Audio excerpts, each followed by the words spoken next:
From Evil Seeds, a Turok novella by Fabian Nicieza.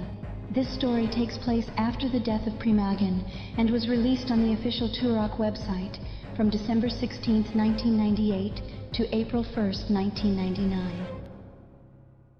Chapter 1. The Lamaze Class. Through a searing stab of pain, Barry Hackowich looked down at the glowing white arrow sticking out of his butt. I know, he muttered. I can be such a pain in the ass.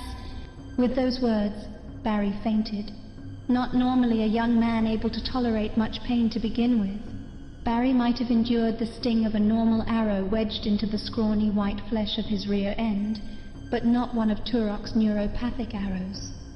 Upon contact, the glowing white shaft released a bioelectric impulse through a target's nervous system, in essence temporarily paralyzing them with a synaptic shock. Joshua Fireseed, Barry's college dorm mate, who was also the Turok, protector of the universe, and by the way the person who fired the arrow which nailed Barry to begin with, sighed in resigned expectation as his best friend's body collapsed with a splash into the milky white fluid which surrounded them. Lifting Barry up so he wouldn't drown in the brackish, secreted fluid of the Barakian gestation chamber, Josh rested his friend alongside the slimy, dripping wall of the alien's internal nourishment canal. They were inside an alien that was 200 foot long and 80 feet tall. Just thinking about how calmly he accepted those concepts would normally have been enough to make Joshua laugh with incredulity. But his best friend's condition precluded him from enjoying the humor in his existence as Turok and in their current predicament. Joshua reached into the leather satchel hanging at his waist. It was called the Light Burden and had been in his family for several centuries. It was the conduit for the energy that fueled the Turok lineage. The fringed bag was their pipeline into the very fabric of the universe and served as their weapons arsenal as well.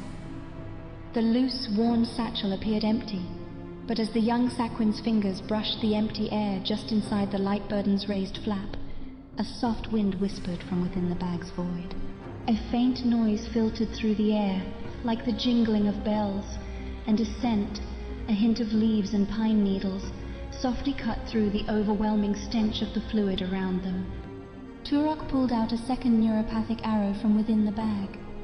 Had anyone been watching, they would not have been able to understand how a 24-inch shaft could have come out of a bag that only appeared to be about 14 inches deep. As if watching a magician perform a trick, the arrow kept coming out until its entirety glowed with a pure gauze blue light in Joshua's hand. Joshua promptly spun around, holding the arrow like a spear, and drove it down through Barry's jeans into his other butt cheek. Barry reacted instantly, bucking up into a standing position with a cat-like shriek as the reverse polarity of the bioelectric impulses of the two different arrows cancelled each other out. Rubbing his butt where the two energy arrows had simply dissipated into thin air, Barry asked, "Are you having fun yet?" Remember the scene in Pulp Fiction when they slammed the hypodermic home into Uma Thurman's chest? Asked Josh by way of an explanation. I remember Uma Thurman's chest, mumbled Barry. Never mind, replies Josh. Sorry about nailing you the first time around, but it was your idea to give it a try. Don't forget. Trapped inside the chamber and unable to proceed towards the target they were enlisted to protect, Joshua had notched the arrow and let it fly. On Barry's recommendation, they had hoped to cause a muscular spasm in the Barakian's chamber, which would have given them passage through the currently blocked organ. The arrow had simply bounced off the flexible muscular lining, ricocheted off the wall behind them, and nailed Barry, who, ironically enough, had been standing behind Josh for protection. "Any other suggestions?" asked Josh as they trudged through the waist-high fluid of the sack as if wading through a stagnant pond of sour milk. "Well, what do you normally do on a date?" mocked Barry. "I have a feeling that even my legendary status as campus stud isn't going to buy me a chance to score with a Barakian," laughed Josh, reaching into the light burden again. But then again, from the arsenal of the Turok, a bag that held an infinite array of weapons, from fusion cannons to plasma grenade launchers, from tech bows to a kinetic discharge battle axe, Joshua removed a single eagle feather. "Is this really an appropriate time to try and seduce this chick?" asked a dismayed Barry as he slipped on the soft, slippery lining under his feet and hit face first into the fetid fluid. I read in a magazine one time that the achieving isn't the key to a good relationship. The sustaining is, laughed Josh, as with the feather placed between his teeth, he slowly began to scale the pulsating wall that enclosed them inside the tunnel-like organ.